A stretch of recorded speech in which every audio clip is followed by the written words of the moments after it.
الحمد لله نحمده ونستعينه ونستغفره ونعوذ بالله من شرور أنفسنا ومن سيئات أعمالنا من يهده الله فلا مضل له ومن يضلله فلا هادي له وأشهد أن لا إله إلا الله وحده لا شريك له وأشهد أن سيدنا ونبينا ومولانا محمدا عبده ورسوله صلى الله تعالى عليه وعلى آله وصحبه وبارك وسلم تسليما كثيرا.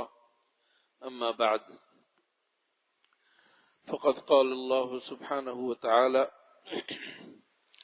الحج أشهر معلومات فمن فرض فيهن الحج فلا رفث ولا فسوق ولا جدال في الحج.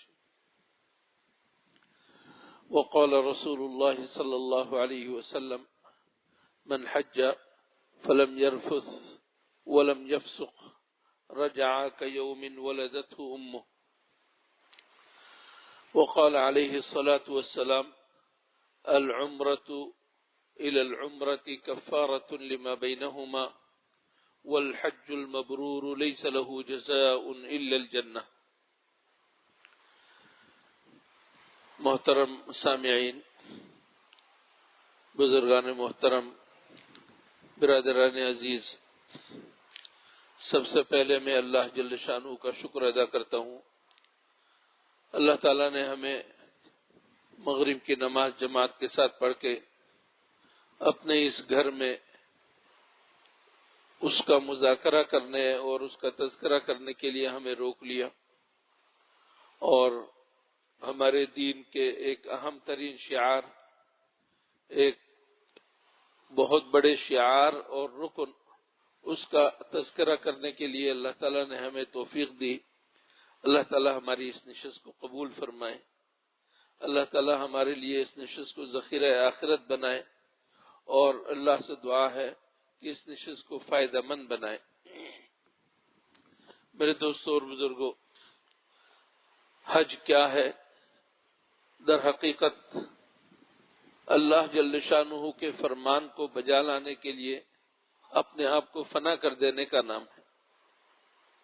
اللہ تعالیٰ کے حکم کو بجا لانے کے لیے عشق و مستی کے اظہار کا نام ہے، دیوانگی کا نام ہے، جس کے اندر انسان صرف اور صرف اپنی ذات کو اللہ کے سامنے دیکھتا ہے اور اس کے سوا کسی کو نہیں دیکھتا۔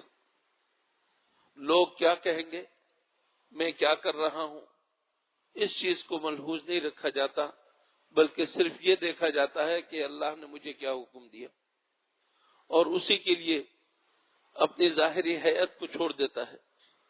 آج ہم اپنے آپ کو مہذب اس صورت میں سمجھتے ہیں جب بہت شاندار کپڑے ہم پہنے، سوٹ پہنے، بوٹ پہنے، اور اپنے زمانے کے عرف کے مطابق ہم زیب و زینت اختیار کریں، اور ہے بھی حقیقت، اس میں کوئی شک کی بات نہیں۔ اللہ نے مسجد میں نماز کے لیے آنے کا جو حکم دیا، پورے زیب و زینت کے ساتھ آنے کا حکم دیا۔ مرد کے لیے مسجد میں آنے کا حکم ہے تو مرد اپنے پورے لباس میں آئے، مکمل زینت کے ساتھ آئے، جو مرد کے لیے سزاوار ہے ایسی زینت اختیار کرے۔ لیکن حج کا معاملہ عجیب و غریب ہے۔ اس کے اندر حکم یہ ہے کہ دیوانگی کا اظہار کرو، پاگل پن کا اظہار کرو، شور مچاؤ، زور زور سے کہو لبیک اللہم لبیک، لبیک لا شریک لک لبیک۔ سر تمہارا کھلا ہوا ہو، اور نہ صرف کھلا ہوا ہو، پراگندہ حال ہو، پراگندہ بال ہو، کپڑے تمہارے جسم پر نہ ہو، اور سطر کے چھپانے کے لیے، جسم کو چھپانے کے لیے بغیر سلے ہوئے 2 کپڑے ہوں بس، اور پھر تم اللہ کے واسطے، اللہ کے عشق میں رنگ جاؤ اور اللہ کو پکارتے جاؤ، لبیک اللہم لبیک، لبیک لا شریک لک لبیک، ان الحمد والنعمت لک والملک لا شریک لک۔ یہ ہے حج، اللہ کے حکم کو بجا لانا۔ حضور اکرم صلی اللہ علیہ وسلم نے حج کے بڑے فضائل بیان فرمائے۔ ایک حدیث شریف میں نے آپ کے سامنے پڑھی جس میں حضور اکرم صلی اللہ علیہ وسلم نے عمرے کی فضیلت بھی بیان فرما دی اور حج کی فضیلت بھی۔ عمرے کی فضیلت کے بارے میں فرمایا، ایک عمرہ کر کے جو دوسرا عمرہ تم کرو، دونوں کے درمیان جتنا فاصلہ ہوگا، ان سب کے لیے ایک عمرے سے دوسرے عمرے تک جو تمہارا عمل ہے یہ کفارہ بن جائے گا، گناہوں کو معاف کرنے کا ذریعہ بن جائے گا۔ ایک عمرہ کیا، اس کے بعد پھر تم تھوڑا سا فاصلہ ہوا، اس کے بعد پھر دوسرا عمرہ کیا، یہ دوسرا عمرہ پہلے عمرے کے درمیان جو مسافت ہے، جو زمانہ ہے، اس کے اندر جتنے گناہ ہوئے وہ سب ختم ہو جائیں گے۔ کون سے گناہ؟ ہمارے حضرات علماء کرام فرماتے ہیں گناہ سے مراد ہے یہاں پر صغیرہ گناہ، چھوٹے گناہ، بڑے گناہ نہیں۔ کسی نے جھوٹ بولا، کبیرہ گناہ ہے۔ کسی نے کسی کو ناحق قتل کیا، کبیرہ گناہ ہے۔ کسی کا ناحق مال کھایا، کبیرہ گناہ ہے۔ جادو کیا کسی کے اوپر، کبیرہ گناہ ہے۔ تو ایسے کبیرہ گناہ کے معاف ہونے کے لیے تو توبہ ضروری ہے، باقاعدہ توبہ ضروری ہے، اس کے بغیر گناہ معاف نہیں ہوتے۔ لیکن صغیرہ گناہ، چھوٹے گناہ، ایک عبادت کرو گے معاف، دوسری عبادت کرو گے اور گناہ معاف۔ لیکن میرے دوستو، اگر ہم یہ کہہ دیں کہ ایک مسلمان اپنے اوپر کبیرہ گناہ کا عذاب رکھتا ہی نہیں ہے، جب بھی اس سے گناہ ہو جاتا ہے تو فوری طور پر وہ تلافی کرتا ہے اور توبہ کر لیتا ہے، تو اس کے ذمے تو گناہ ہے ہی نہیں، توبہ تو وہ ساتھ ساتھ کر رہا ہے، دل اس کا ملامت کر رہا ہے، اور اللہ کے حضور وہ گریہ وزاری کر کے اپنے آپ کو معاف کروا چکا۔ اب جو صغیرہ گناہ معاف ہو گئے تو گویا وہ ہر قسم کے گناہوں سے معاف، ہر قسم کے گناہوں سے وہ پاک صاف ہو گیا۔ حضور اکرم صلی اللہ علیہ وسلم نے حج کی فضیلت بیان فرمائی کہ جو حج مقبول حج ہوتا ہے اس کا بدلہ سوائے جنت کے کچھ نہیں۔ والحج المبرور لیس له جزاء الا الجنہ، حج مبرور، مقبول حج، سوائے جنت کے اس کا کوئی اور بدلہ نہیں۔ اندازہ لگائیے، حج مبرور، مقبول حج کہتے کسے کہ قرآن کریم کی آیت میں نے آپ کے سامنے پڑھی ہے، اسی کے اندر حج مبرور کی تعریف مخفی ہے۔ فرمایا کہ الحج اشہر معلومات، حج کے چند مہینے مخصوص ہیں۔ رمضان گزر کے شوال جب شروع ہوا، شوال کا چاند دکھائی دیا، چاند رات سے حج کے مہینے شروع ہو گئے۔ شوال کا مہینہ، ذی قعدہ کا مہینہ اور ذی الحجہ کے 10 دن، یہ حج کے مہینے ہیں۔ یہ معلوم مہینے ہیں، متعین مہینے ہیں۔ جو شخص ان مہینوں میں اپنے لیے حج کرنا طے کر لے، اپنے اوپر حج فرض کر لے، واجب کر لے، فرمایا کہ فلا رفث ولا فسوق ولا جدال فی الحج، 3 کام نہ کرے۔ فلا رفث، بےہودہ بات نہ کرے، بےہودہ حرکت نہ کرے، حتیٰ کہ بیوی کے ساتھ جائز کام جو کرنے کی اجازت ہے شوہر کو، وہ کام بھی نہ کرے۔ نہ صرف یہ کہ وہ فعل نہ کرے، بلکہ بیوی کے ساتھ ایسی باتیں تک نہ کرے۔ فلا رفث ولا فسوق، گناہ سے حتی الامکان بچے، کبیرہ گناہوں سے بچے، صغیرہ گناہوں پر اصرار نہ کرے اور کبیرہ گناہوں سے بچے، اور ایک دوسرے کے ساتھ جھگڑے نہیں، صبر کرے، تحمل اختیار کرے، اپنے نفس کو دبائے، نفس کو کچلے، یہ 3 کام کر لے تو فرمایا کہ یہ شخص حج مبرور کرنے والا ہے، اس کا حج مبرور ہے۔ اور بھی مزید علامتیں حضور اکرم صلی اللہ علیہ وسلم نے بتلائیں، لوگوں کے ساتھ اچھا معاملہ کرتے رہنا، حسن اخلاق کے ساتھ پیش آنا، راتوں کو اٹھ کر نمازیں پڑھنا، لوگوں کو کھلانا پلانا اور لوگوں کی مدد کرنا، صدقہ کرنا اللہ کے راستے میں، یہ سب علامتیں ہیں اس بات کی کہ آپ اللہ کی فرمانبرداری کر رہے ہیں، اور اللہ تعالیٰ نے آپ کے حج کو حج مقبول اور حج مبرور بنایا۔ والحج المبرور لیس لہ جزاء الا الجنہ، جنت جو ہے اس کے لیے اللہ تعالیٰ نے لکھ دی ہے۔ حضور اکرم صلی اللہ علیہ وسلم نے یہ بھی فرمایا، جب کوئی احرام باندھنے والا احرام باندھتا ہے تو اسے بشارت دی جاتی ہے، اور جب کوئی تکبیر کہنے والا تکبیر کہتا ہے تو اسے بشارت دی جاتی ہے۔ کس چیز کی بشارت یا رسول اللہ؟ جنت کی بشارت؟ فرمایا کہ ہاں، اس کو جنت کی بشارت دی جاتی ہے۔ قدم قدم پر اللہ جل شانہ جنت کا بدلہ عطا فرماتے ہیں ان لوگوں کو جو اللہ کے لیے احرام باندھتے ہیں، اللہ کے لیے تکبیر کہتے ہیں، اللہ کے لیے ذکر کرتے ہیں، اور خاص طور پر تلبیہ پڑھتے ہیں، لبیک اللہم لبیک لبیک لا شریک لک لبیک ان الحمد والنعمت لک والملک لا شریک لک۔ میرے دوستو، یہ حج کیا ہے حقیقتاً؟ حقیقتاً اس بات کا اظہار ہے کہ اللہ، میں تیرا ہوں، تو مجھے جس طرح چاہے استعمال کر لے۔ میں تیرا ہوں، تو مجھے جس طرح چاہے استعمال کر لے۔ یہ ہے حج اور حج کی حقیقت۔ اللہ تعالی ہمیں حج کی حقیقت کو سمجھ کر ادا کرنے کی توفیق عطا فرمائے۔ میرے دوستو، سب سے پہلے تو حج میں جانے والوں کو چاہیے کہ اپنی نیت کو درست کرے۔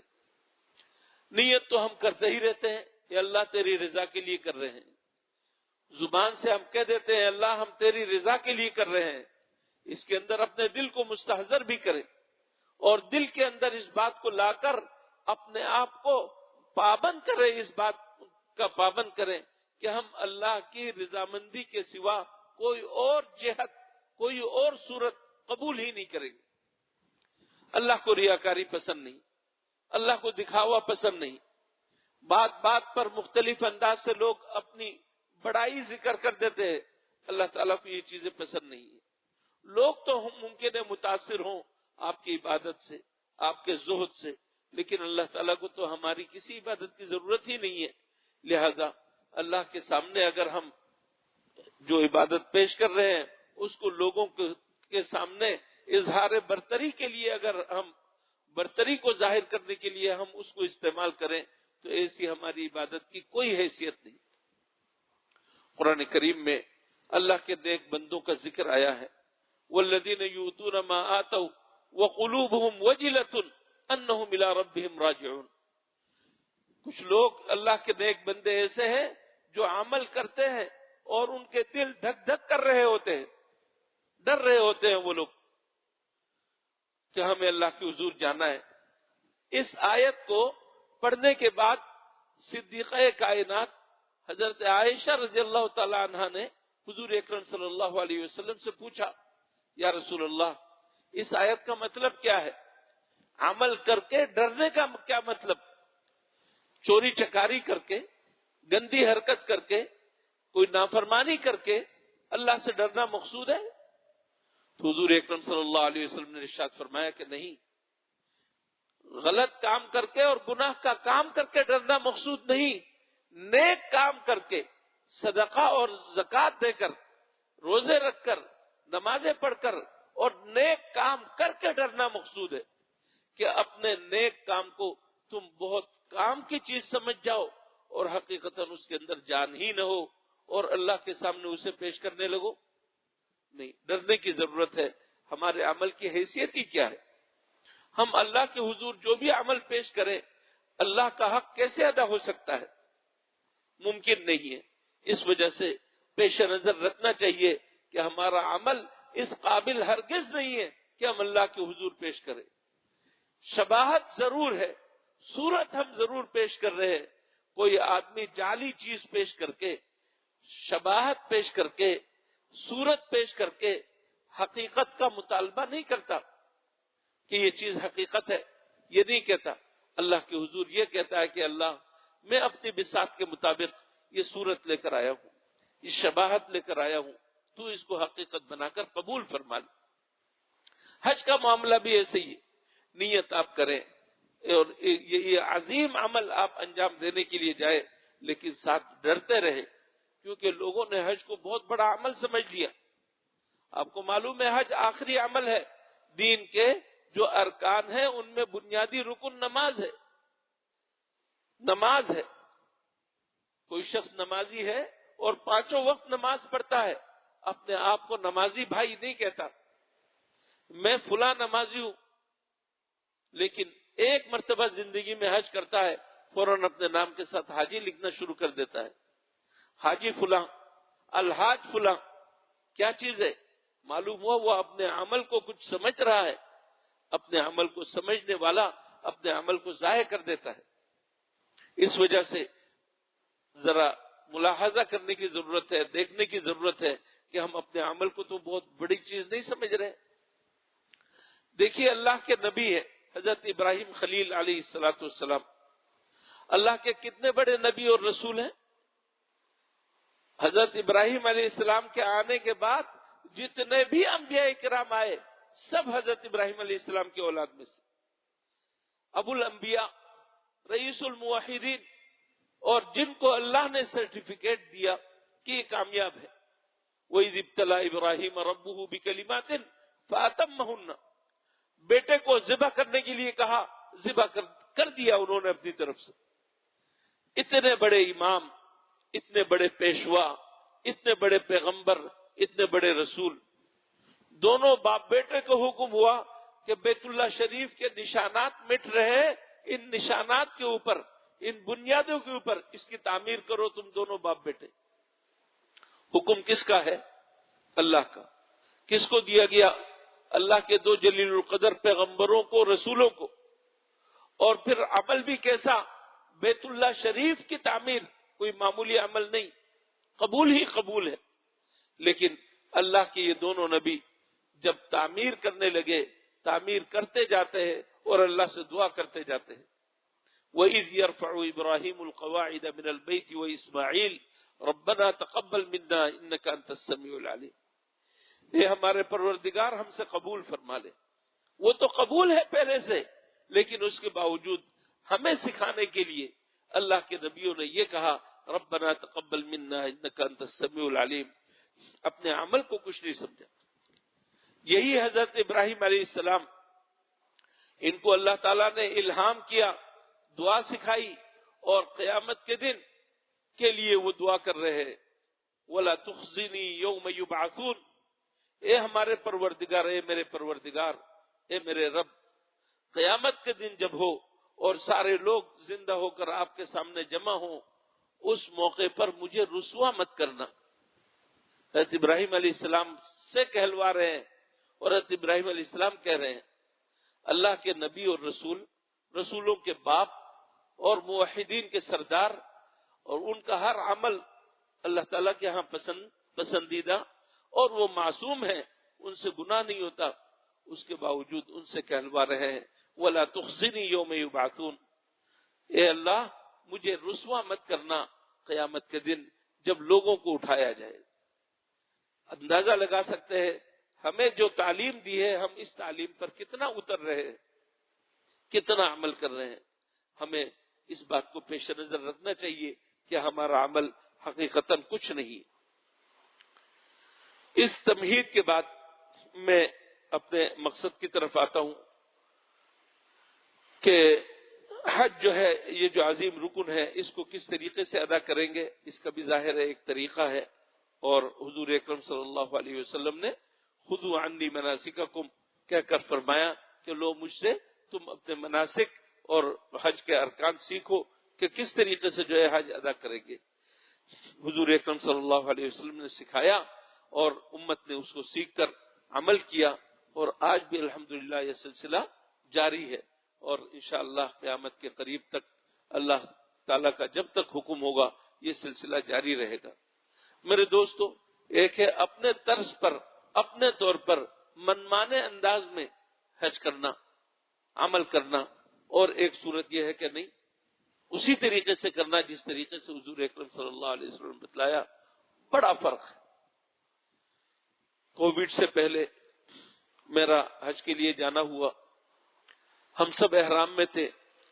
ہمارے ساتھ ہمارے کچھ بھائی ایسے تھے جو احرام میں ہی تھے، لیکن انہوں نے احرام میں چپلیں، باقاعدہ بوٹ پہنے ہوئے. ان سے کچھ ساتھیوں نے مجھے متوجہ کیا کہ ان سے کچھ بات کریں. میں نے ان سے بات کرنے کی کوشش کی اور کہا کہ بھائی آپ کیسی چپلیں پہن کر آئے ہیں، کیسے بوٹ پہن کر آ گئے؟ احرام میں نہیں ہے آپ؟ کہاں احرام میں ہے، ہم نے نیت کی ہے حج کے لیے، آپ کے ساتھ آئے ہیں احرام وہ حج کرنے کے لیے. تو پھر یہ چپل کس طرح پہنی ہوئی ہے آپ نے؟ اس طرح کی چپلیں تو جائز نہیں ہے. آپ یقین کریں میرے منہ پر انہوں نے انکار کر دیا اور کہا کہ نہیں نہیں سب جائز ہے، سب جائز ہے. اب اندازہ لگائیے کچھ لوگوں کے اندر کیا ذہن ہوتا ہے ان کو صرف اور صرف رسم ادا کرنا مقصود ہے کہ ہم حج کر لیا ہم نے، اور اگر طریقے کے مطابق حج نہیں کریں گے تو حج کہاں ہوگا؟ وہ حج تو نہیں ہوگا. اس وجہ سے ایک ایک چیز کو سمجھ کر پھر چلنا چاہیے، جانا چاہیے. حج کے مسائل تو بے شمار ہیں اور ان کی اصطلاحات بھی بہت زیادہ ہے. ان کو تو ہم اس مختصر نشست میں احاطہ نہیں کر سکتے، لیکن میں کوشش کروں گا کہ جو متعلقہ ہمارا حج ہے وہ جو ہے آپ کے سامنے اس کا نقشہ ایک آ جائے، اور اس طریقے سے ہمارا حج، ہمارا عمرہ حضور اکرم صلی اللہ علیہ وسلم کی سنت کے مطابق ادا ہو جائے. اللہ، سب سے پہلے یہ سمجھیے کہ حج کے 3 طریقے ہیں یا حج کی 3 قسمیں ہیں. ایک حج کہلاتا ہے حج افراد، جس میں صرف حج کیا جاتا ہے، عمرہ نہیں کیا جاتا. اور ایک حج کہلاتا ہے حج قران، اور ایک حج کہلاتا ہے حج تمتع. حج قران کے اندر دونوں چیزوں کو ملایا جاتا ہے، یعنی عمرہ بھی آدمی کرتا ہے اور حج بھی کرتا ہے، اور ایک ہی احرام میں ہوتا ہے کہ آپ نے احرام باندھا، سب سے پہلے عمرہ کیا، اور اس کے بعد عمرے سے فارغ نہیں ہوں گے. عمرے کے سارے افعال کر کے سر نہیں منڈائیں گے، اور اسی احرام کی حالت میں حج کرنے تک آپ برقرار رہیں گے. یہ حج قران ہوتا ہے. اس کے بعد پھر اسی احرام میں حج کریں گے، اور 10ویں تاریخ کو جب آپ کی قربانی ہو جائے گی، رمی ہو جائے گی، اس وقت پھر جا کر آپ سر منڈا کر احرام سے نکلیں گے.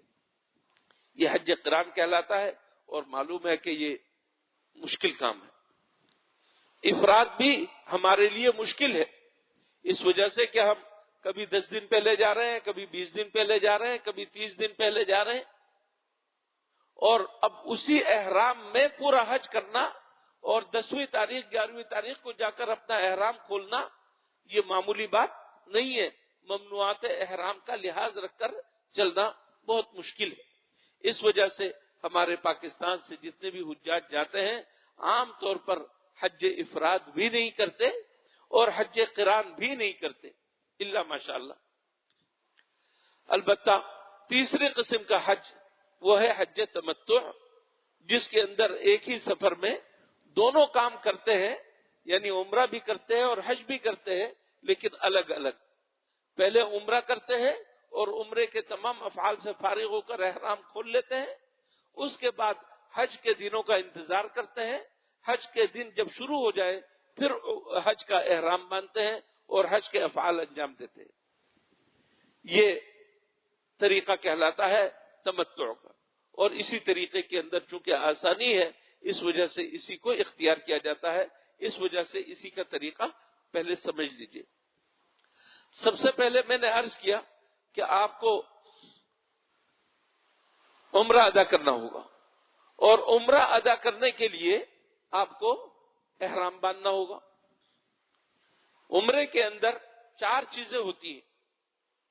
ایک ہے احرام باندھنا، اور ایک ہے طواف کرنا، اور ایک ہے صفا اور مروہ کے درمیان چلنا، جس کو سعی کہتے ہیں، اور چوتھی چیز سر منڈا کر یا سر کے بال کم کر کے احرام سے نکل آنا. یہ 4 چیزیں ہیں عمرہ. بس یہ مختصر سی بات ہو گئی. احرام باندھنا، احرام باندھنا کسے کہتے ہیں میں ابھی آپ کو بتاتا ہوں. احرام باندھنا، طواف کرنا، اور طواف کا طریقہ کار کیا ہے وہ بھی انشاءاللہ عرض کرتا ہوں. سعی کرنا صفا اور مروہ کے درمیان، یہ تیسرا کام ہو گیا. اور چوتھا کام سر منڈا لینا. یہ 4 کام ہیں. سب سے پہلے آپ احرام باندھیں گے. کہاں سے باندھیں گے؟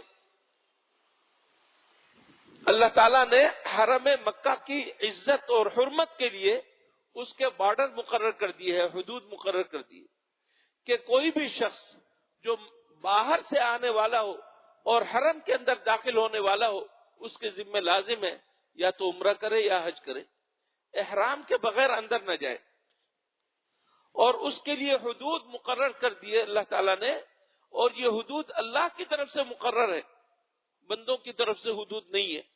یہ بارڈر لائن بندوں کی طرف سے نہیں، اللہ کی طرف سے.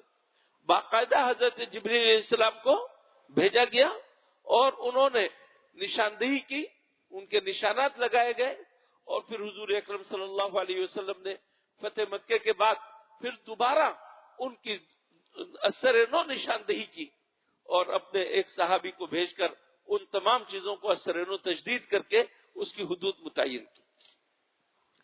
ان حدود کے نام ہیں. مدینہ منورہ سے جو بھی جائے گا، ذوالحلیفہ ایک مقام ہے، وہاں سے گزر کر جائے گا.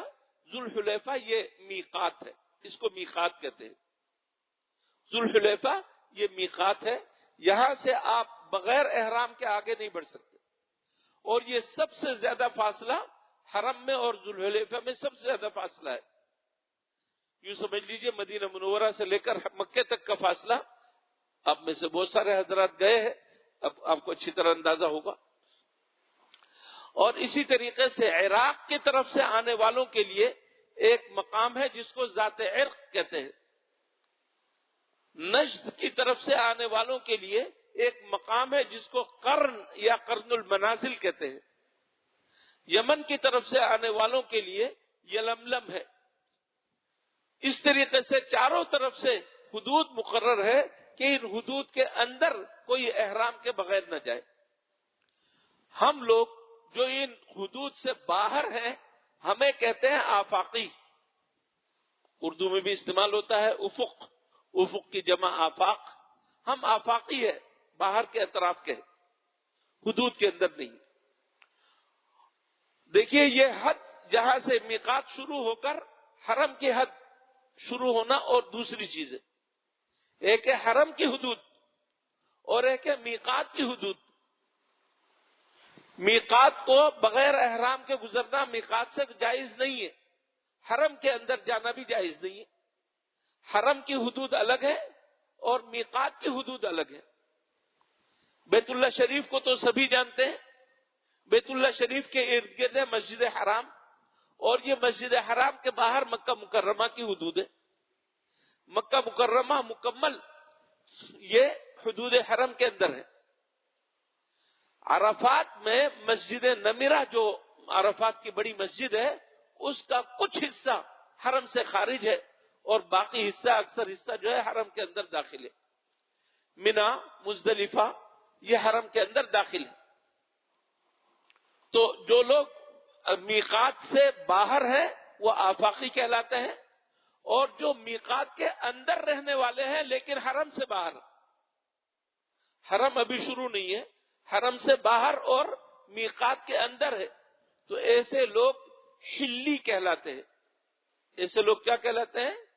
حلی.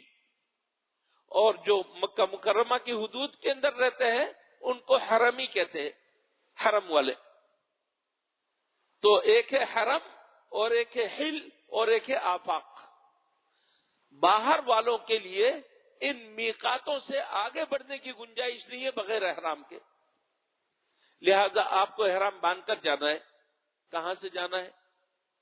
پہلے ہوائی جہاز کے بجائے پانی کے جہازوں سے سفر کرتے تھے، تو ہماری حدود اور ہمارا میقات جو ہے وہ یلملم سے جو ہے احرام باندھتے تھے. لیکن آج کل ہوائی جہاز کے ذریعے جاتے ہیں تو نیچے میقات ہے، اوپر بتا دیتے ہیں کہ ہم اب میقات سے گزر رہے ہیں، لہذا احرام باندھ لو. اس میقات میں اندر جانے سے پہلے احرام باندھ لینا ضروری ہے. احرام کہتے کسے ہیں؟ ذرا پہلے اس کو اگر آپ سمجھ لیں تو بہت آسانی ہو جائے گی. لوگ یہ سمجھتے ہیں یہ جو دو تولیے ہم لیتے ہیں، ایک نیچے باندھ لیتے ہیں تہبند کے طور پر اور ایک چادر کے طور پر اوڑھ لیتے ہیں، اس کو لوگ احرام سمجھتے ہیں. یہ احرام کے کپڑے ہیں، احرام نہیں ہے. احرام کہتے ہیں عمرہ یا حج یا دونوں کے لیے نیت کرنا کہ اللہ میں عمرے کا ارادہ کیا ہے، میں نے نیت کی ہے، یا اللہ میں نے حج کی نیت کی ہے، یا اللہ عمرہ یا حج کی میں نے نیت کی ہے. اور یہ نیت کر کے تلبیہ پڑھنا، لبیک اللہم لبیک لبیک لا شریک لک لبیک ان الحمد والنعمت لک والملک لا شریک لک. یہ تلبیہ پڑھنا، نیت کرنا، تلبیہ پڑھنا، نیت کرنا، تلبیہ پڑھنا، یہ دو کام اگر ہو تو آپ کا احرام شروع ہے. نیت تو کی، تلبیہ نہیں پڑھا، احرام شروع نہیں ہوا. نیت کر کے تلبیہ پڑھنا ضروری ہے. اس وجہ سے اس دعا کو، لبیک والی دعا کو یاد کر لینا ضروری ہے. اور اگر آپ کو یاد نہ ہو تو اپنے ساتھی سے کہلوا کر آپ پڑھ لیں. جس کو آتا ہو اس سے کہلوائے اور اس کو سن کر آپ اس کو دہرا لے. اس طریقے سے آپ نیت کر کے تلبیہ پڑھ لیں گے. اب جب آپ نے احرام یعنی نیت کر کے تلبیہ پڑھ لیا، احرام کے تمام احکام شروع ہو گئے. اب آپ کو بہت زیادہ احتیاط کرنے کی ضرورت ہوگی. کن کن چیزوں سے بچنے کی ضرورت ہے میں آگے انشاءاللہ بتاتا ہوں. تو آپ کو احرام باندھنا ہوگا. اب یہ احرام کہاں سے باندھے؟ آپ اپنے گھر سے کپڑے پہن کر جائے، احرام باندھ لیں تو یہیں سے احرام شروع ہو جائے گا. اب آپ 3 گھنٹے 4 گھنٹے پہلے آپ ایئرپورٹ جاتے ہیں اور اس کے بعد پتہ چلتا ہے کہ جہاز مس ہو گیا، یا جہاز کینسل ہو گیا، یا کوئی ایسی وجہ پیش آئی کہ آپ جا نہیں سکے، تو آپ تو احرام میں آ گئے. جب تک آپ کے لیے وہاں پر قربانی نہیں کی جائے گی حرم میں، اس وقت تک جو ہے آپ احرام سے نہیں نکل سکتے. اس وجہ سے یہ کوئی عقل بندی کی بات نہیں کہ گھر سے آپ احرام باندھ لیں اور پھنس جائیں. بس اتنا کر لیں، گھر میں آپ نہا لیں، دھو لیں، صفائی وفائی جس قدر بھی کرنی ہے وہ کر لیں، خوشبو وغیرہ لگا لیں، اور اس کے بعد پھر 2 رکعت نماز پڑھنا چاہیں نماز بھی یہاں پر پڑھ لیں. اور جب نماز پڑھے تو آپ باقاعدہ ٹوپی لے کر پڑھے، یا احرام کے کپڑے کو سر کے اوپر بھی ڈھک دے. بلا عذر ننگے سر نماز پڑھنا مکروہ ہے. اس کے بعد پھر آپ نیت نہ کریں، تلبیہ نہ پڑھیں، ایئرپورٹ چلے جائیں، ساری کارروائی مکمل کر لیں. اس کے بعد آپ جہاز میں بیٹھ گئے، جہاز روانہ ہو گیا. اب منسوخ ہونے کا کوئی امکان، کینسل ہونے کا کوئی امکان نہیں ہے. اب چاہے تو شروع میں ہی احرام باندھ لیں، نیت کر لیں، اور چاہے جب اعلان ہو کہ اب میقات شروع ہے، جو احرام باندھنا چاہے احرام باندھے، تو اس وقت پھر آپ احرام باندھ لیں. یا یہ کہ آپ گھر سے اپنے کپڑوں میں جائیں. ایئرپورٹ میں بھی یہ امکان ہے کہ آپ غسل کریں، نماز پڑھیں، اور اس کے بعد جو ہے احرام کے کپڑے پہن لیں. اور اگر وہاں پر آپ کے لیے دشوار ہو، مشکل ہو، تو آپ گھر سے ہی آپ کپڑے لپیٹ لیں اور اس کے بعد جو ہے اس طرح چلے جائیں. بہرحال احرام نیت کر کے تلبیہ پڑھنے کا نام ہے. اور اس کے لوازمات میں سے یہ ہے کہ آپ سلے ہوئے کپڑے نہیں پہن سکتے. اس وجہ سے احرام کے یہ 2 کپڑے، 2 ٹکڑے جو ہے، ایک تہبند کے طور پر باندھتے ہیں اور ایک چادر کے طور پر باندھتے ہیں، اور اس طریقے سے جو ہے آپ احرام میں آ جاتے ہیں. احرام میں آ جانے کے بعد اب آپ کا کام یہ ہے کہ آپ مسلسل لبیک پڑھتے رہیں. زیادہ سے زیادہ لبیک پڑھتے رہیں. لبیک اللہم لبیک لبیک لا شریک لک لبیک ان الحمد والنعمت لک والملک لا شریک لک. یہ لبیک آپ جو ہے اس طرح پڑھتے رہیں. جب آپ وہاں پہنچ گئے، جو باقی انتظامی جو معاملات ہیں میں ان کو نہیں چھیڑ رہا، جو شرعی معاملات ہیں صرف ان کو میں ذکر کر رہا ہوں. جب آپ پہنچ گئے مکہ مکرمہ تو آپ سب سے پہلے جو ہے احرام کی حالت میں فریش ہو جائیں گے، وضو کر لیں، نہا لیں. یہ جو کپڑے ہیں میں نے بتایا کہ اگر آپ ان کو اتار کر رکھ دیں یا ان کو دھو لیں یا دوسرا جوڑا لے لیں کوئی حرج کی بات نہیں، کیونکہ یہ لباس ہے اور اس لیے جو ہے کوئی ایسا احرام نہیں ہے کہ آپ ان کے اتارنے کی وجہ سے آپ کا احرام اتر جائے گا اور آپ کا احرام ختم ہو جائے گا، ایسا نہیں ہے. جب آپ نے احرام پہن لیا اور نیت کر لی تو اب سلے ہوئے کپڑے پہننے کی گنجائش نہیں، حجامت بنانے کی گنجائش نہیں ہے، خوشبو لگانے کی گنجائش نہیں ہے، خوشبودار صابن استعمال کرنے کی گنجائش نہیں ہے، خوشبودار شیمپو استعمال کرنے کی گنجائش نہیں ہے، خوشبو والی کوئی چیز آپ براہ راست استعمال نہیں کر سکتے. حتیٰ کہ کھانے پینے کی چیزوں کے اندر بھی خوشبو والی چیزوں سے آپ کو احتیاط کرنے کی ضرورت ہوگی. اللہ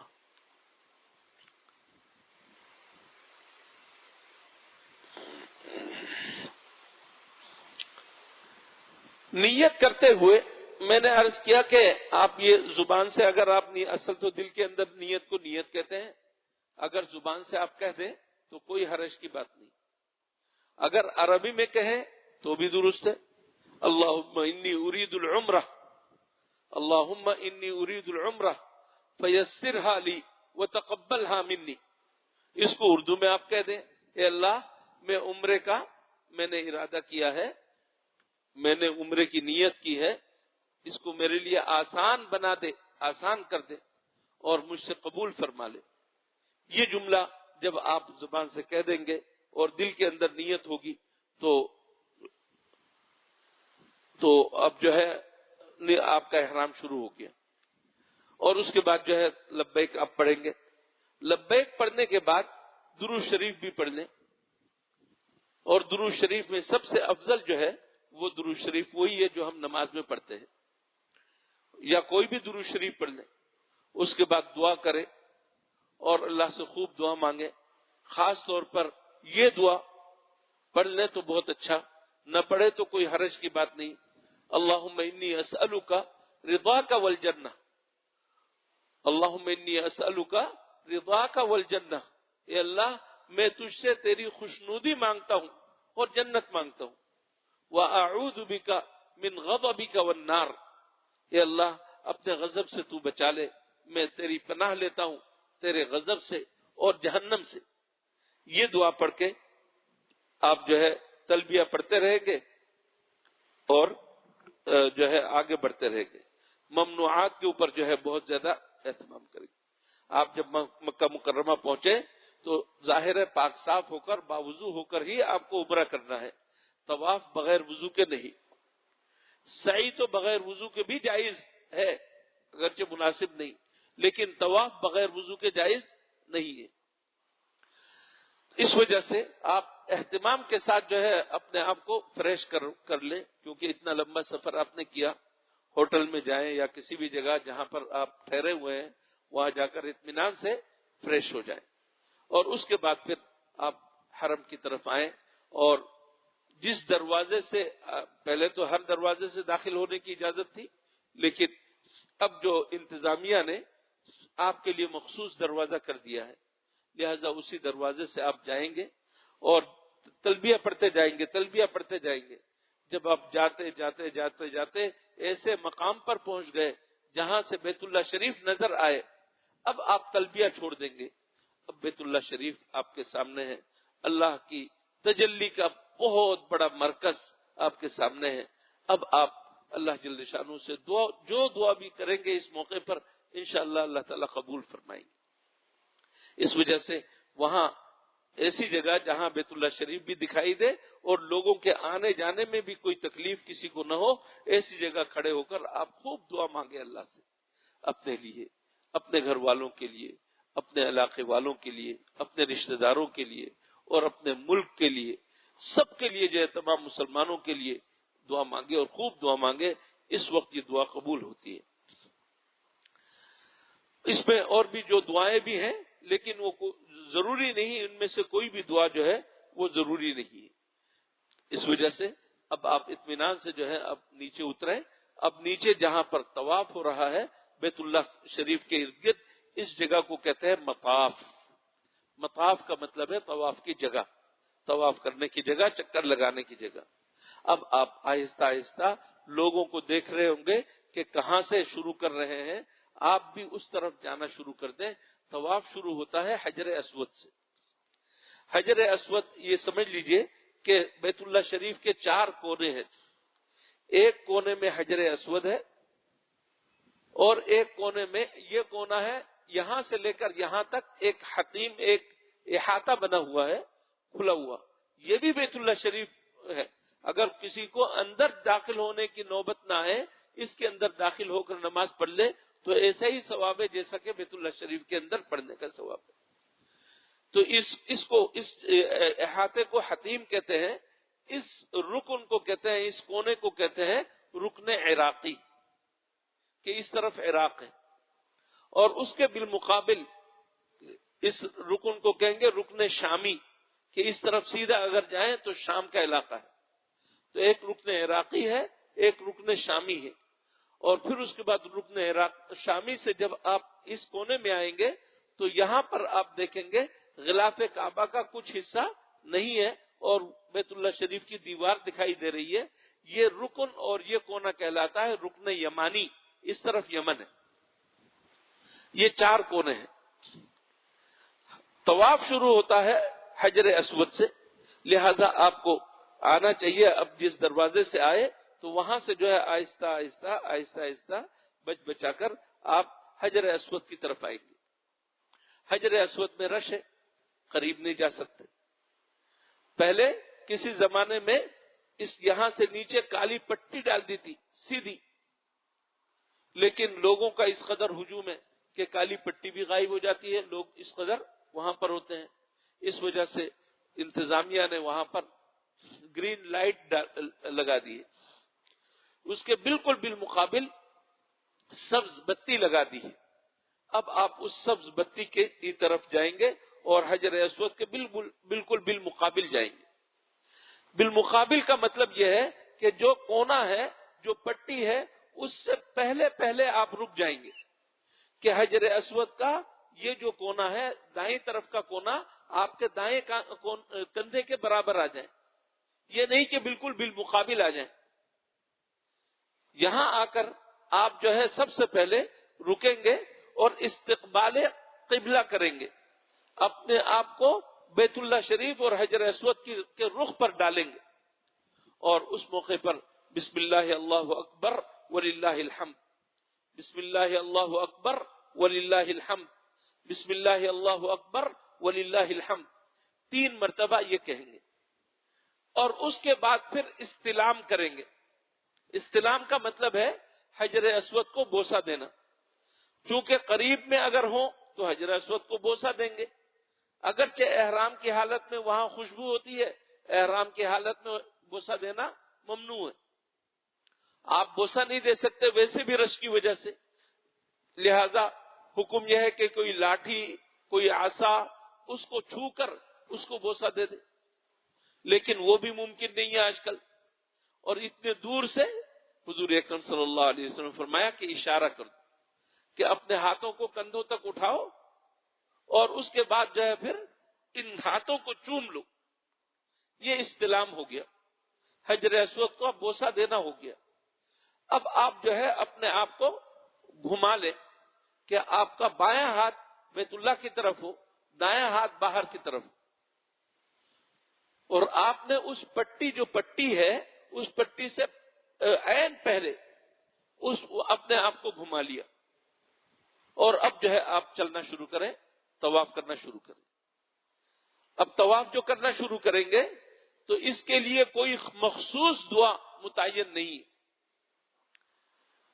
طواف کے لیے کوئی مخصوص دعا متعین نہیں ہے، لہذا اب آپ آزاد ہیں، کچھ نہ پڑھیں، خاموش آپ طواف کرتے چلے جائیں تو آپ کا طواف ہو جائے گا، کوئی ذکر کرے، جو بھی ذکر کرنا چاہے تو بھی طواف ہو جائے گا، قرآن کریم دیکھ کر پڑھنا چاہے تو بھی طواف ہو جائے گا، قرآن کریم زبانی پڑھنا چاہے تو بھی طواف ہو جائے گا، لیکن طواف کے دوران قرآن کریم کی تلاوت کے بجائے ذکر کرنا یہ افضل زیادہ ہے۔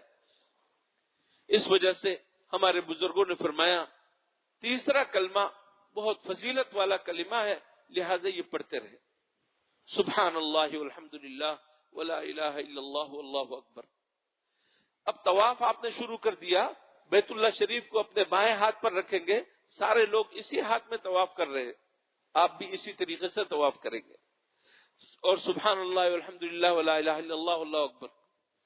ایک بات رہتی ہے کہ جب آپ بیت اللہ شریف کا طواف کرنے کے لیے آئے تو سب سے پہلے تو طواف کی نیت کریں گے، اے اللہ میں اس کا طواف کرنا، نیت کرنا بھی ضروری ہے۔ اس کے ساتھ آپ نے جو احرام باندھا ہوا ہے، اس احرام کی کیفیت کو تبدیل کریں گے تھوڑی سی، کہ آپ داہنے مونڈے کو، داہنے کندھے کو کھول دیں گے اور اپنے احرام کے کپڑے کو دائیں بغل سے نکال کر اوپر ڈال دیں گے۔ اس طرح کر دینے کو شریعت کی اصطلاح میں کہتے ہیں اصطباع، الف ضاد طا با الف اور عین۔ اصطباع کے معنی ہوتے ہیں بغل کے نیچے سے کپڑا استعمال کرنا، کپڑے کو کھینچ کر بغل کے نیچے سے لانا، اس کو کہتے ہیں اصطباع۔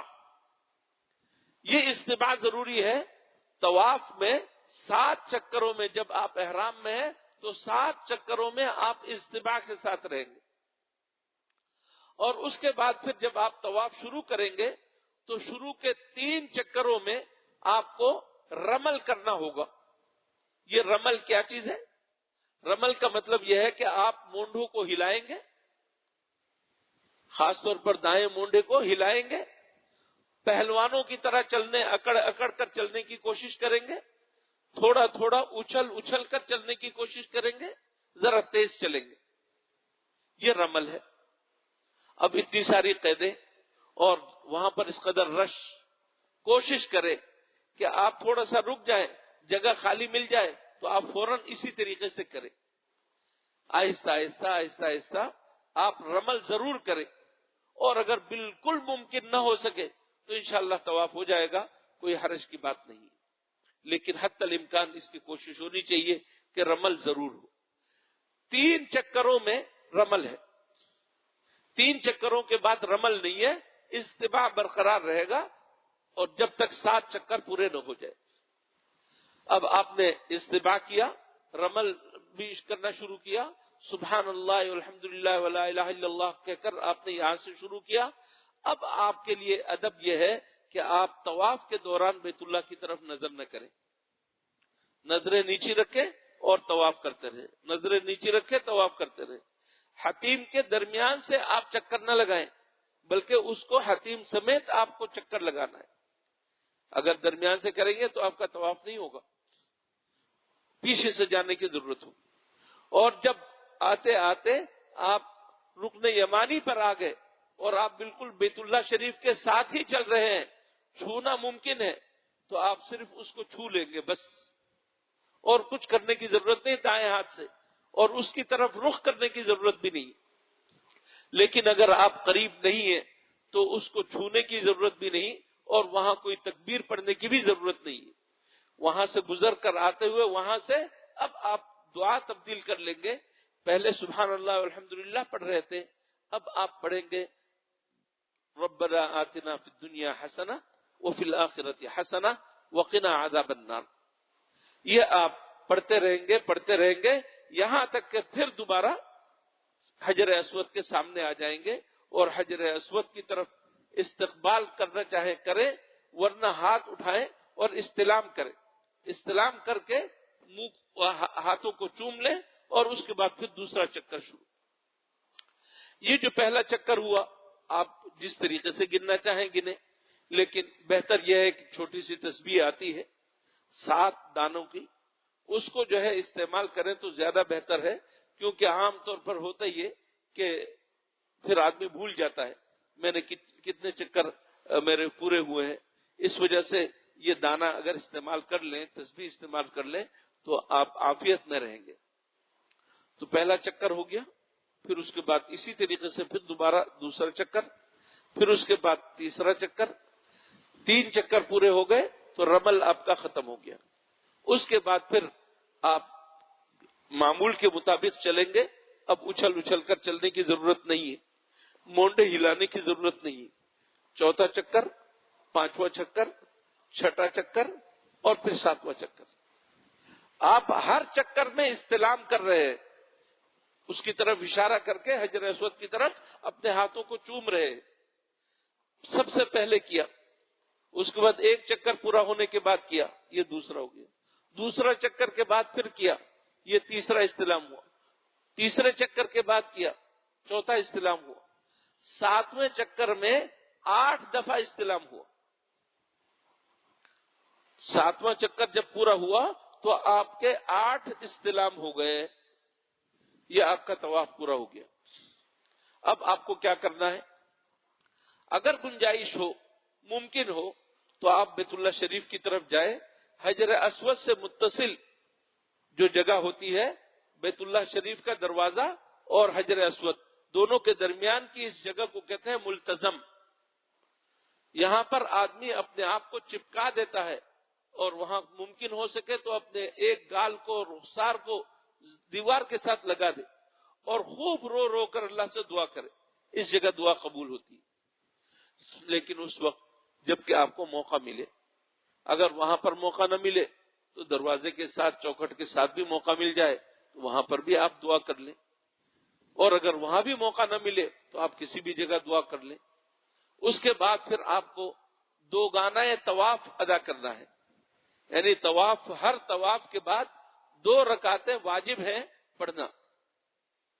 ان 2 رکعتوں کا ادا کرنا واجب ہے. بس یہ دیکھنے کی ضرورت ہے کہ مکروہ وقت نہ ہو. مثلا سورج طلوع ہوتے وقت آپ نماز نہ پڑھیں. عین بالکل سورج سر پہ ہے اس وقت آپ نماز نہ پڑھیں. غروب ہو رہا ہے اس وقت نماز نہ پڑھیں. فجر کے بعد سورج طلوع ہونے کے وقت تک ان اوقات میں نماز نہ پڑھیں. اور اسی طریقے سے عصر کی نماز آپ نے پڑھ لی، اس کے بعد مغرب تک آپ کے لیے نفل پڑھنے کی گنجائش نہیں ہے، لہذا آپ اس میں بھی طواف کی نماز نہیں پڑھیں گے. یہ 5 اوقات ہیں، ان کے اندر بچنے کی ضرورت ہے. اور اگر یہ 5 اوقات نہیں ہے تو اب آپ 2 رکعت طواف کے لیے پڑھیں گے. اور اس کی سب سے زیادہ فضیلت ہے مقام ابراہیم کے پاس. وَاتَّخِذُوا مِن مقام ابراہیم مصلی. مقام ابراہیم کے پاس آپ جا کر نماز پڑھیں گے. اور یہ مقام ابراہیم جو ہے، یہ مقام ابراہیم آپ سب نے دیکھا ہوگا کہ شیشے کا ایک پنجرا بنا ہوا ہے، اور اس میں نیچے جب آپ غور سے دیکھیں گے تو آپ دیکھیں گے کہ پتھر ہیں اور اس میں قدم کا نقش بنا ہوا ہے. حضرت ابراہیم علیہ السلام کے پیروں کا نقش بنا ہوا ہے. معجزاتی پتھر ہے، جنتی پتھر ہے، جس پر کھڑے ہو کر حضرت ابراہیم علیہ السلام نے بیت اللہ شریف کی تعمیر کی تھی. اس مقام پر جا کر جو ہے 2 رکعت نماز پڑھنے کا اہتمام کرنا چاہیے. اگر وہاں پر رش ہے، وہاں ممکن نہیں ہے تو نہ پڑھے، فرض واجب نہیں ہے. اور خاص طور پر عورتیں وہاں پر رش نہ لگائیں، مردوں کے ساتھ اختلاط ہوگا، اس وجہ سے عورتیں اس طرح نہ کریں. اور وہاں پر اگر نہ ہو سکے تو اس کے پیچھے کر لیں یا اس کے پیچھے کر لیں، یا حرم شریف میں کسی بھی جگہ پر آپ نماز پڑھ لیں. 2 رکعت نماز پڑھنا بہت ضروری ہے. اس کے بعد پھر زمزم کی. اب تو زمزم کولروں میں ہے، پہلے زمزم کا کنواں تھا، وہاں جا کر آدمی رچ کے پیتا تھا. لیکن اب کولروں پہ ہے تو اب وہاں جا کر خوب پیے زمزم. زمزم پی کر اللہ تعالیٰ سے دعا کرے، اس موقع پر بھی دعا قبول ہوتی ہے. آپ کا یہ طواف کا عمل مکمل ہو گیا، طواف کی نماز بھی ہو گئی. ایک کام باقی ہے، وہ یہ کہ 9ویں دفعہ ایک دفعہ اور استلام کریں گے. یہاں پر صفا کی طرف جانے سے پہلے آپ ایک نویں دفعہ پھر استلام کریں گے اور چومیں گے حجر اسود کو، اور اس کے بعد جو ہے پھر آپ صفا کی طرف نکلیں گے۔ یہ آپ کے طواف کا عمل پورا ہو گیا، اور اس کے بعد اب آپ جو ہے صفا کی طرف نکلیں گے اور صفا مروہ کی سعی کریں گے۔ صفا ایک پہاڑی کا نام ہے، مروہ ایک پہاڑی کا نام ہے۔ حضرت حاجرہ علیہ السلام نے ان دونوں کے درمیان چکر لگائے تھے، اللہ جل شانہ نے ان کی یادگار کے طور پر ہمارے لیے جو ہے اس کو واجب کر دیا۔ عمرہ کیا ہم نے، طواف کیا، طواف کے بعد صفا میں چڑھیں گے۔ صفا کی اب پہاڑی تو ہے نہیں، بس علامتی طور پر رکھ دیا ہے، اور اس کو بھی جو ہے احاطے میں بنا دیا، اس وجہ سے جہاں تک چڑھ سکے وہاں پر آپ چڑھیں گے، اور چڑھنے کے بعد بیت اللہ شریف کی طرف آپ رخ کریں گے، اور بسم اللہ اللہ اکبر وللہ الحمد کہیں گے 3 دفعہ، اور اس کے بعد پھر ہاتھ اٹھا کر دعا کریں گے بیت اللہ شریف کی طرف رخ کر کے، جس حد تک دعا کر سکے کرے، اور جب دعا سے فارغ ہو جائے تو اللہ کا نام لے کر پھر صفا اور مروہ کے درمیان چلنا شروع کر دے مروہ کی طرف۔ یہ سعی ہے، سعی کے معنی عربی میں دوڑنے کے ہوتے ہیں، لیکن یہاں دوڑنا نہیں ہے بلکہ چلنا ہے، آرام آرام سے اپنے معمول کے مطابق دوڑنا ہے۔ جب آپ چلیں گے تو چلتے چلتے تھوڑی دور کے بعد جو ہے ایک جگہ آئے گی، ستون میں بھی گرین لائٹ ہے اور اوپر بھی گرین لائٹ انہوں نے لگا دی ہے۔ جہاں تک گرین لائٹ ہے وہاں پر مردوں کے لیے ذرا تیز چلنے کا حکم ہے، ذرا دوڑنے کا حکم ہے، معمولی، عورتوں کے لیے نہیں ہے۔ وہاں سے جب پار کر جائیں گے معمول کے مطابق چلیں گے، اور چلتے چلتے چلتے چلتے مروہ کی پہاڑی پر جا پر پہنچیں گے۔ مروہ کی جہاں پہاڑی سے بیت اللہ شریف تو اب نظر نہیں آتا، لیکن یہ کہ بہرحال دعا ضرور کریں گے، وہاں پر کھڑے ہو کر دعا کریں گے۔ دعا سے فارغ ہو کر پھر اس کے بعد مروہ صفا کی طرف آئیں گے۔ صفا سے جب آپ مروہ کی طرف پہنچے تو یہ ایک چکر مکمل ہو گیا، اور مروہ سے پھر جب صفا کی طرف جائیں گے تو یہ ایک چکر۔ گرین لائٹ یہاں پر بھی ہے، یہاں سے بھی جاتے ہوئے آپ کو ذرا دوڑنا ہے۔ اسی طریقے سے پھر صفا سے مروہ یہ تیسرا چکر، مروہ سے صفا چوتھا چکر، صفا سے مروہ پانچواں چکر، مروہ سے صفا چھٹا چکر، اور پھر صفا سے مروہ ساتواں چکر۔ یہ نہیں کہ صفا سے مروہ اور پھر صفا ایک چکر، ایسا نہیں، بلکہ صفا سے مروہ ایک چکر، مروہ سے صفا ایک چکر، اس طرح 7 چکر ہو گئے۔ 7 چکر جب مکمل ہو جائیں اور ان کے اندر چلتے چلتے وہی اللہ کا ذکر کرے، سبحان اللہ الحمدللہ ولا الہ الا اللہ اللہ اکبر پڑھے، تو اس طریقے سے جو ہے آپ نے سعی مکمل کر لی، تو آپ نے عمرے کا طواف مکمل کر لیا، سعی مکمل کر لی، احرام پہلے سے یہ 3 چیزیں ہو گئی، اب صرف ایک چیز باقی ہے، اور وہ چیز ہے سر کا منڈانا۔ حضور اکرم صلی اللہ علیہ وسلم نے عمرہ کیا، حج کیا، تو آپ نے فرمایا رحم اللہ المحلقین، اللہ تعالیٰ رحم فرمائے سر منڈانے والوں پر۔ صحابہ نے عرض کیا والمقصرین یا رسول اللہ، یا رسول اللہ چھوٹے کروانے والے پر بھی رحم کی دعا کر دیجئے۔ آپ نے پھر فرمایا رحم اللہ المحلقین، اللہ سر منڈانے والوں پر رحم فرمائے۔ پھر اس کے بعد آپ نے سر منڈانے والوں پر رحم فرمائے۔ پھر چوتھی دفعہ میں آپ نے فرمایا کہ چھوٹے کرنے والوں پر بھی۔ معلوم ہوا دونوں جائز ہیں، لیکن سب سے افضل یہ ہے کہ آدمی اپنے سر منڈا لے، سر کے سارے بال منڈا لے، اور اگر کوئی شخص سر کے سارے بال نہیں منڈاتا تو اس کے لیے لازم ہے، اگر اس کے بال ایک پور کے برابر ہیں، ایک پور کے برابر ہے، تو چوتھائی سر کے برابر، چوتھائی سر کے بال اتر جائے، اتنے بال پورے سر سے نکالنے کی ضرورت ہے، چوتھائی سر۔ اور اگر ایک پور سے زیادہ ہے تو کم از کم ایک پور جو ہے وہ نکال دیں، پورے سر سے ایک پور بال نکال دیں، اس طریقے سے جو ہے وہ احرام سے نکل آئے گا۔ عورتوں کو بھی حکم یہ ہے، عورتوں کے لیے جائز نہیں ہے ویسے عام حالات میں بالوں کو چھوٹا کرنا اور بالوں کو کم کرنا جائز نہیں ہے، لیکن حج کے موقع پر، عمرے کے موقع پر عورتوں کے لیے بھی حکم یہ ہے کہ وہ اپنے بالوں کے ایک پور کو کم از کم کریں، اور عورتوں کے بال مختلف جگہوں سے پکڑنے کی ضرورت ہے، کئی حصے کر کے وہاں سے کاٹنے کی ضرورت ہے، کیونکہ ہر طرف سے برابر نہیں ہے، کم از کم چاروں طرف سے ایک پور بال کاٹنا ضروری ہے۔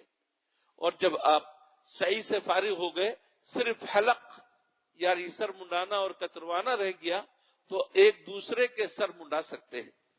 اسی احرام کی حالت میں اپنے بھائی کا سر منڈا دوں اور وہ میرا سر منڈا دے، اس کی بھی گنجائش ہے۔ یہ عمرے کا بیان ہوا ہے۔ اور اس کے بعد جو ہے پھر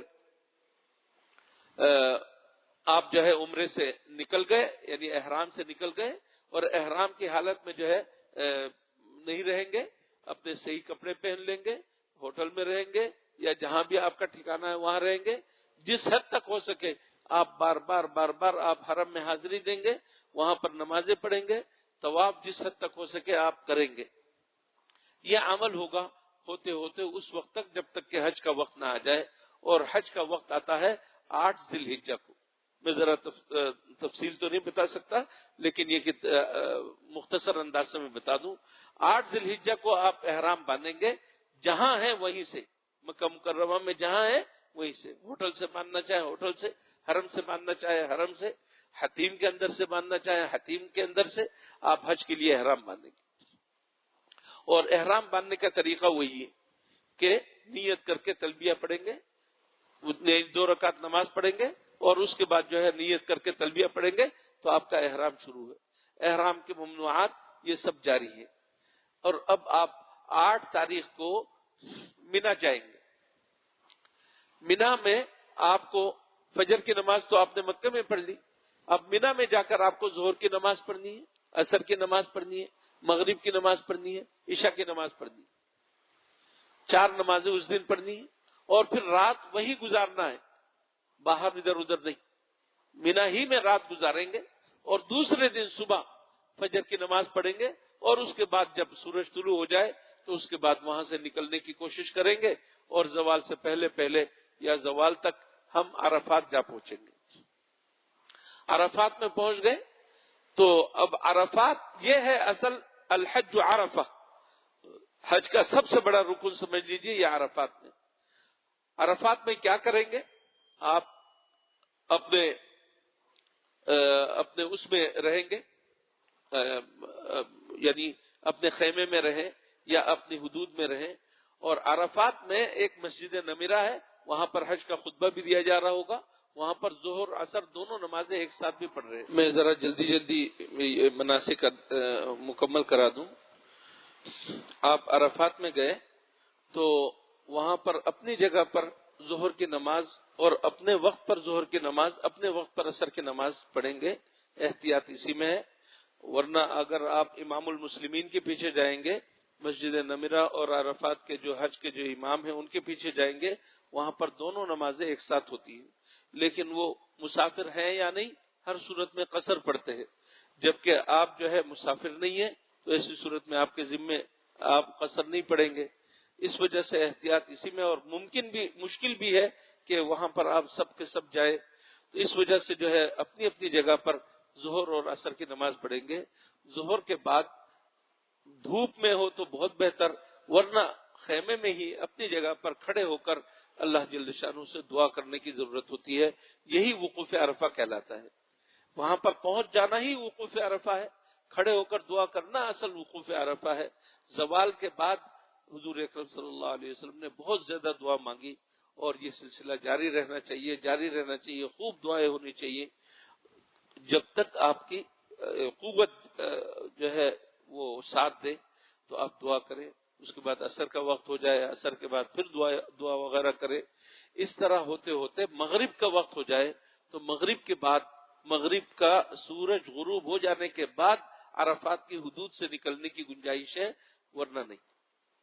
مغرب کا وقت ہو گیا، آپ وہاں پر مغرب کی نماز نہیں پڑھیں گے، چاہے عرفات سے نکلتے ہوئے عشاء کا وقت کیوں نہ ہو جائے، لیکن مغرب کی نماز وہاں نہیں پڑھیں گے۔ اس کے بعد عرفات سے نکلے مزدلفہ کے راستے میں کہیں نماز نہیں پڑھیں گے، اور اگر آپ بہت تیزی سے مغرب کے بعد جو ہے عرفات سے نکلے اور مزدلفہ پہنچ گئے اور مغرب کے وقت کے اندر پہنچ گئے، تب بھی آپ مغرب کی نماز وہاں پر نہیں پڑھیں گے۔ عشاء کا وقت داخل ہونے کے بعد دونوں نمازیں ایک ساتھ پڑھیں گے. اور اگر کسی نے اس طرح نماز پڑھ لی راستے میں یا عرفات میں تو اس کی نماز نہیں ہوگی، اس کو دوبارہ دہرانے کی ضرورت ہوگی. عرفات کا وقوف ہو گیا، اب آپ مزدلفہ میں رات گزاریں گے اور اللہ تعالیٰ سے خوب دعائیں مانگیں گے، اور رات گزار کر جب فجر کا وقت ہو جائے جلدی سے جلدی، جب صبح صادق ہوتے ہی فوراً جو ہے آپ نماز ادا کریں گے. نماز کے بعد جو ہے اب آپ کھڑے ہو کر اللہ تعالیٰ سے دعا کریں گے. اتنی دیر دعا کریں گے کہ روشنی پھیل جائے، اور اس کے بعد پھر وہاں سے نکلنا شروع کریں گے. مزدلفہ سے نکل گئے تو اب آپ منا میں پہنچ گئے. منا آ کر آج آپ کے اوپر آج کئی سارے کام ہیں، اس وجہ سے آپ کے ذمے عید کی نماز بھی نہیں ہے. آج 10ویں تاریخ ہے. آپ سب سے پہلا کام یہ کریں گے کہ زوال سے پہلے پہلے ایک شیطان کو کنکر مار کر آئیں گے، جس کو بڑا شیطان کہتے ہیں، جس کو جمرۃ العقبہ کہتے ہیں. جمرہ عقبہ نہیں، جمرہ عقبہ. جمرہ عقبہ میں جا کر 7 کنکر ماریں گے. مزدلفہ میں جب ہم نے رات گزاری تو وہیں سے ہم کنکر چن لیں گے. پہلے دن ہمیں 7 کنکر چاہیے، دوسرے دن 3 جمرات کے لیے 21 کنکر چاہیے، تیسرے دن کے لیے ہمیں 21 کنکر چاہیے. تو 21 کتنے ہو گئے؟ 42 اور 7 49. یہ 49 کنکر آپ لیں گے، اور اگر کوئی شخص ایک اور دن بھی رہنا چاہتا ہے تو 21 کنکر اور اٹھا لے، 70 کنکر ہو جائیں گے.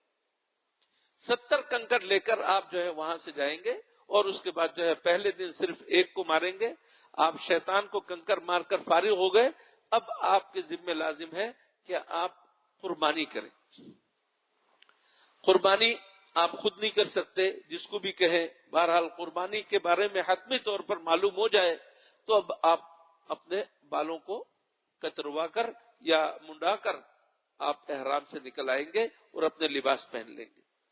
اب آپ کے ذمے آج کے دن صرف ایک کام رہ گیا ہے. یہ کام آج بھی کر سکتے ہیں، دوسرے دن بھی کر سکتے ہیں، تیسرے دن بھی کر سکتے ہیں. سورج غروب ہونے سے پہلے پہلے دن رات کر سکتے ہیں، دوسرے دن رات کر سکتے ہیں، تیسرے دن سورج غروب ہونے سے پہلے کر سکتے ہیں. وہ ہے طواف زیارت. یہ بھی فرض ہے. طواف زیارت کے لیے آپ جائیں گے، جس کو جو فرض ہے، اور جس طرح عمرے میں آپ نے طواف کیا اسی طریقے سے یہاں پر بھی طواف کریں گے. اور یہاں پر جب طواف سے فارغ ہو گئے اسی طرح کریں گے جو عمل پہلے کیا تھا. اس کے بعد پھر صفا کی طرف جائیں گے، اور صفا میں جا کر آپ دوبارہ سعی کریں گے، اور سعی کر کے فارغ ہو گئے. اب آپ کے افعال حج آج کے دن تک مکمل ہو گئے. اب 10ویں تاریخ کو مکمل ہو گئے. 11ویں تاریخ کو یہ کریں گے کہ جب زوال ہو جائے، زوال کے بعد تینوں جمرات کی رمی کریں گے. پہلے چھوٹے شیطان کو کنکر ماریں گے اور وہاں سے تھوڑا سا پیچھے ہٹ کر دعا کریں گے. پھر اس کے بعد بیچ والے شیطان کی رمی کریں گے اور اس کے بعد دعا کریں گے. اس کے بعد تیسرے جمرے میں جائیں گے، کنکر ماریں گے، نکل آئیں گے. وہاں پر ٹھہر کر دعا نہیں کریں گے. آج کا عمل بھی پورا ہو گیا اور مینا میں آپ رہیں. اس کے بعد پھر جو ہے دوسرے دن یعنی تیسرے دن پھر یہی عمل کریں گے. زوال کے بعد تینوں شیطانوں کو سے فارغ ہو کر اب آپ کا حج مکمل ہو گیا. اگر سورج غروب ہونے سے پہلے آپ مینا سے نکلنا چاہتے ہیں تو نکل جائیں، اور اگر سورج غروب ہونے سے پہلے نہیں نکلے تو آپ ایک دن اور رہیں. اس کے بعد والے دن تینوں شیطانوں کو کنکر مار کر آپ فارغ ہو جائیں گے اور اطمینان سے نکل آئیں گے. یہ حج کا عمل الحمدللہ مکمل ہو گیا. تفصیلات تو اور بھی بہت ہے، وقت مختصر ہے. بس یہ دیکھنے کی ضرورت ہے کہ ہم سنت کے مطابق عمل کرنے والے ہوں، اور جو کچھ بھی عمل کریں اس کے اوپر اترائے نہیں، ناز کا انداز نہ ہو. اللہ سے مانگتے رہیں کہ اللہ ہمارے ان مناسک کو قبول فرما لے، اور اس کے بعد پھر اپنی زندگی کے اندر تبدیلیاں آ رہی یا نہیں یہ بھی دیکھتے رہیں. اگر پہلے والی زندگی گزار رہے ہیں، معلوم ہوا کہ حج نے اثر نہیں کیا، اس وقت سے ہمارے اندر تبدیلی آنی چاہیے.